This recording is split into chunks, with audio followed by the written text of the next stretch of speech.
کہ یہ آتے ہی پہلے جو مہنگائی کا رونا روتے تھے، انہوں نے اس کا نام ہی چینج کر دیا. انہوں نے کہا جی ہم مشکل فیصلے کر رہے ہیں. وہ بھائی عمران خان کی دفعہ مشکل فیصلے نہیں تھے. اس نے تو عالمی منڈی میں قیمت بڑھی تو یہ پریس کانفرنس کر رہے تھے کہ جی آج عمران خان بھی 10 روپے لیٹر بڑھا دے گا تیل کی قیمت. اس نے مزید 10 کم کر دی، یعنی ٹوٹل 20 روپے کا عوام کو ریلیف دیا. میں تو عمران خان کا فین اس لیے ہوا کہ اس نے پتہ نہیں کیا اس کے پاس اللہ تعالیٰ کی خاص رحمت تھی کہ اس نے اس قوم کو مہنگائی کی اس لہر سے بچایا ہوا تھا جس کو پوری دنیا کے اچھے ترقی یافتہ ملک بھی اپنی عوام کو نہیں بچا سکے. آپ کو میں بتاؤں کہ امریکہ کے سٹوروں میں ٹیشو اور ڈیٹول اور سینیٹائزر لوگوں کو اویلیبل نہیں تھا. پاکستان میں ایک دن ایسا نہیں گزرا کہ آپ بازار میں ٹیشو یا سینیٹائزر یا ڈیٹول لینے گئے اور آپ کو نہ ملا ہو. تو یہ اللہ تعالیٰ اس نے غریب کا احساس کیا، لاک ڈاؤن مکمل نہیں کیا، کرفیو نہیں لگایا. اس وجہ سے اللہ تعالیٰ نے پاکستان کو، جس طرح آپ کے ہمسایہ ملک میں ہزاروں کی تعداد میں لوگ مرے، اللہ تعالیٰ نے آپ کو اس وبا سے بھی محفوظ رکھا. تو ہم باہر پھر اس لیے نکلے، لوگ نکلے، جنرل پبلک نکلی، عوام نکلی. عمران خان کا کیا تھا؟ وہ تو اپنے گھر میں رہتا تھا، اللہ تعالیٰ نے اس کو سب کچھ دیا ہوا تھا. وہ اس نے ایک ڈائری پکڑی اور ڈائری پکڑ کے وہ گھر چلا گیا. اور عمران خان کی ایک عادت ہے، جب مشکل وقت آتا ہے نا تو وہ ٹی وی، اخبار، ان سب چیزوں سے دور ہو جاتا ہے. یہ وہ کرکٹ کے زمانے سے ایسے کرتا ہے. تو اس کو جو عمران خان کی مسز ہیں انہوں نے دکھایا سوشل میڈیا پہ کہ یہ دیکھیں لوگ تو لاکھوں کی تعداد میں پورے پاکستان میں باہر نکل آئے ہیں آپ کو نکالے جانے کی وجہ سے. پھر ایک مومنٹم بنتا گیا اور عوام باہر نکلتے گئے. اور سب سے بڑی جو چیز ایڈ ہوئی اس میں وہ یہ تھی کہ ان سے نہ معیشت کنٹرول ہوئی. انہوں نے آتے ہی ساری توجہ جو ہے وہ اپنے کیسز ختم کرنے پہ لگا دی. نیب کو ختم کیا، ایف آئی اے کے کیسز ختم کیے، اپنے نام ایگزٹ کنٹرول لسٹ سے نکالے، لوگوں کو ریلیف دیا، اور اتنی دیر میں ملک کا دیوالیہ نکل گیا، بیڑا غرق ہو گیا. تو یہ وجہ تھی پھر عوام کے بھی باہر نکلنے کی. اور پھر ظاہر ہے ہم تو ایک پولیٹیکل ورکر ہیں، ہم نے تو پھر لوگوں کو بتانا تھا یہ ساری صورتحال کا. اب ہم تھوڑی سی بات کر لیتے ہیں کرنٹ سچویشن پہ. جب حکومت کو گرایا گیا تب پی ٹی آئی والے تھوڑے سے سیڈ ہو گئے. اس کے بعد اچانک سے ضمنی الیکشن آئے اور پی ٹی آئی کو اچھے طریقے سے، یعنی کہ وہ جیتے الیکشن، جس طرح آپ کو پتہ ہے اکثریت کے ساتھ آئے تھے. اس کے بعد پنجاب اسمبلی میں ایم پی ایس کے جو الیکشن تھے ان میں دوست مزاری نے رولنگ دے دی، وہ پی پی کے جو 10 ووٹ تھے. اس کے بعد انہوں نے جو فیصلہ وہ سپریم کورٹ میں اسلام آباد میں بھیج دیا. تو اس کے حوالے سے آپ کیا کہیں گے کہ آپ کو کیا لگتا ہے کہ کیا فیصلہ آئے گا؟ اچھا، ایک اس میں ایڈ کر دوں کہ عمران خان نے جب یہ سارا معاملہ ہوا تو اس کا ایک ہی موقف تھا کہ آپ الیکشنز میں چلے جائیں. وہ یہ نہیں اس نے کہا کہ آپ مجھے دوبارہ وزیر اعظم بنا دیں. اس نے کہا کہ عوام کو فیصلہ کرنے دیں، عوام جو فیصلہ کرے گی اس کو سارے قبول کر لیں. پھر کیا ہوا کہ جو ہمارے انہوں نے پنجاب کی جعلی، میں آپ کو ایک بات بتا دوں کہ حمزہ شہباز سرے سے وزیر اعلیٰ ہے ہی نہیں، غیر آئینی ہے. کیونکہ اس کے جو پہلے ووٹ کاؤنٹ ہوئے تھے، جب منحرف سپریم کورٹ کا فیصلہ موجود ہے کہ منحرف ارکان کے ووٹ کاؤنٹ نہیں ہوں گے، اس وقت بھی اس کے ووٹ پی ٹی آئی کے ووٹوں سے کم تھے. لیکن وہ زبردستی حلف اٹھایا، اسپیکر نے حلف لیا، بن گیا. خیر، اس کے بعد اب آج موجودہ صورتحال پہ عمران خان نے کہا الیکشن کروائیں. ان 25 سیٹوں میں سے جو 20 جو عام سیٹیں تھیں، 5 تو مخصوص تھیں، وہ ہمارے ایم پی اے بن گئے. 20 سیٹوں پہ الیکشن ہوا. انہوں نے خود کہا تھا کہ جو الیکشن جیتے گا، الیکشن پاکستان تحریک انصاف جیتی. ان کے اپنے ٹویٹس آئے حمزہ شہباز کے، مریم نواز کے، کہ جی ہم نے اس کو کھلے دل سے قبول کرتے ہیں. 15 سیٹیں ہم نے لے لیں. ہمارے 188 ووٹ بنتے تھے، ایک انہوں نے خرید لیا. 188 میں ایک آدھ کو بک بھی گیا تو اس کا ہمیں نہیں افسوس کیا، تو اس نے غلط کام. 187 رہ گئے. ایک یہ ڈپٹی اسپیکر جس نے رولنگ دی ہے، یہ بھی منحرف رکن ہے ہمارا. پہلے تو سپریم کورٹ کو اس کو یہ اجازت ہی نہیں دینی چاہیے تھی کہ یہ جا کے ڈپٹی اسپیکر کے فرائض سر انجام دے، کیونکہ یہ تو آلریڈی یہ اس کا رجحان دوسری طرف ہو چکا ہوا تھا. یہ اگر ڈپٹی اسپیکر نہ ہوتا تو یہ بھی فارغ ہو گیا ہوتا. لیکن ووٹ ہوئے، ہماری سیٹیں 186 رہ گئی اس کے نکال کے. نون لیگ کی 179 تھی. اس نے خود ابھی اس کی ویڈیو نکال کے دیکھ لیں، اس نے ووٹ کاؤنٹ کیے کہ پی ٹی آئی اور کاف لیگ کی 186، نون لیگ کی 179. لیکن اینڈ پہ اس نے ایک رولنگ دے دی جو کہ غیر آئینی تھی کہ جی یہ چونکہ چوری شجاعت نے خط لکھا ہے جو اس کی جیب میں تھا، تو یہ ووٹ نکال دی. اب اس سے فرق کیا پڑا میں آپ کو بتاتا ہوں کہ یہ ہوا یہ کہ جو پارلیمنٹری پارٹی ہوتی ہے آئین میں صاف لکھا ہوا ہے کہ جو پارلیمنٹری پارٹی کا ہیڈ ہوگا وہ جو ڈیسائیڈ کرے گا ممبر پارلیمنٹس کے لیے وہی اسی کو سارے ممبرز ووٹ دیں گے. یہی وجہ تھی کہ 10 کے 10 کاف لیگ کے جو ممبرز تھے انہوں نے چودھری پرویز لائی کو ووٹ دیا. 2 اور 2 جمع کتنے ہوتے ہیں آپ بتائیں؟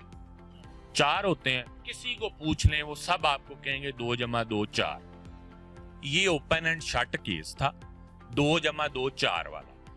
اب یہ سپریم کورٹ کے اوپر اتنا پریشر کریٹ کر رہے ہیں, پریس کانفرنسیں, گالیاں, سوشل میڈیا سیل, 10 پریس کانفرنسیں, ہم مانیں گے نہیں, سڑکوں پہ آ جائیں گے, یہ کریں گے وہ کریں گے.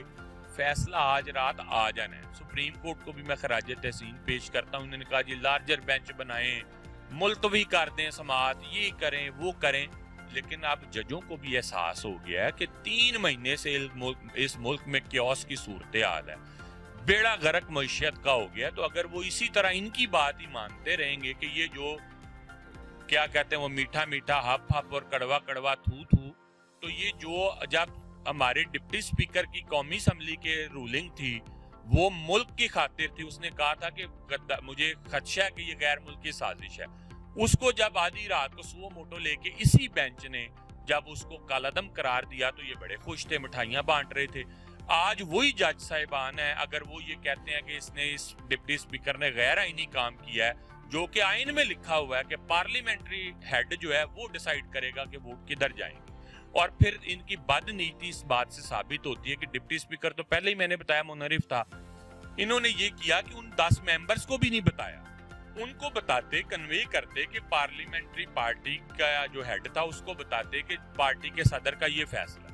انہوں نے خط سیدھا دیا ڈپٹی سپیکر کو. اس کے پاس 2 خط تھے, ایک پارلیمنٹری پارٹی ہیڈ کا اور دوسرا چودھری شجاعت کا. چونکہ وہ ان کے ساتھ ملا تھا تو اس نے بائی آپشن جو ہے وہ ان کا جو لیٹر تھا چودھری شجاعت صاحب کا وہ پڑھ کے سنا کے, اور اس نے کہا کہ یہ سپریم کورٹ کے فیصلے کی روشنی میں.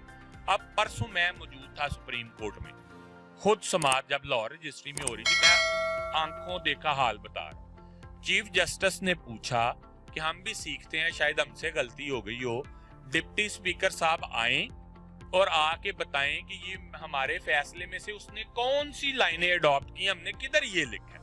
یعنی ان کا مطلب یہ تھا کہ ہمارے فیصلے میں تو ایسی کوئی بات نہیں, اس نے غیر آئینی کام کیا ہے. انشاءاللہ تعالی مجھے اللہ کے گھر پوری امید ہے, اور انصاف کے نظام پہ بھی ہونی چاہیے انسان کو امید, کہ آج رات ہی فیصلہ آ جائے گا کہ یہ جو ڈپٹی سپیکر کی رولنگ تھی یہ غیر آئینی غیر قانونی تھی. اور چودھری پرویز لائی صاحب کو میں ایڈوانس مبارکباد دیتا ہوں کہ وہ صوبے کے نئے وزیر اعلیٰ ہوں. لاسٹ پر سر یہ میرا کوشچن ہے کہ یہ خطوں کا معاملہ کب تک ختم ہوگا؟ پہلے جب خط آیا تھا, مراسلہ آیا تھا, اسے حکومت گری, اور جو نیکسٹ خط آیا اسے اب وہ ووٹ انہوں نے رولنگ دے دی, تو یہ کب تک چلے گا, کب تک ختم ہو جائیں گے خط والا سسٹم پاکستان؟ ایک تو یہ ہے کہ نا دونوں چیزوں کا نا کبھی بھی میچ نہیں کرنا چاہیے. جب آپ عمران خان یا نواز شریف کا کہتے ہیں کہ اسے بھی نکالا اسے بھی نکالا, دونوں میں بہت فرق ہے. ان دونوں کا تو میں سمجھتا ہوں نام بھی اکٹھا نہیں لینا چاہیے. کہاں پہ امت مسلمہ کا لیڈر جس پہ 1 روپے 3 مہینے ہو گئے ان کو آئے ہوئے, بتائیں کہ کوئی ایک کرپشن کا, یہ اس کو عثمان بزدار کو بڑا کرپٹ کہتے تھے جی, وہ رشوتیں لیتا ہے. انہوں نے پورا ٹل لگا لیا نا. اگر ان کو کوئی کرپشن کا کیس ملتا تو یہ دہشت گردی کے مقدمے کیوں بناتے, آپ یہ بتائیں. کرپشن کا کیس نہیں ملا تو اس طرح کر رہے ہیں نا 3 مہینے سے, نہ عمران خان پہ نہ عثمان بزدار پہ. اب بات یہ ہے کہ خط میں بہت فرق ہے. ان سے جب حساب مانگا تھا کہ آپ ہمیں بتائیں کہ یہ پیسہ اس کی منی ٹریل دیں, تو یہ قطری خط لے آئے. اب جو عمران خان کے خلاف ہے وہ تو جو سارے سروسز چیف ہیں, air force, army, joint chief, آپ کی پارلیمنٹ, دفاع کی کمیٹی, اس میں بھی گیا.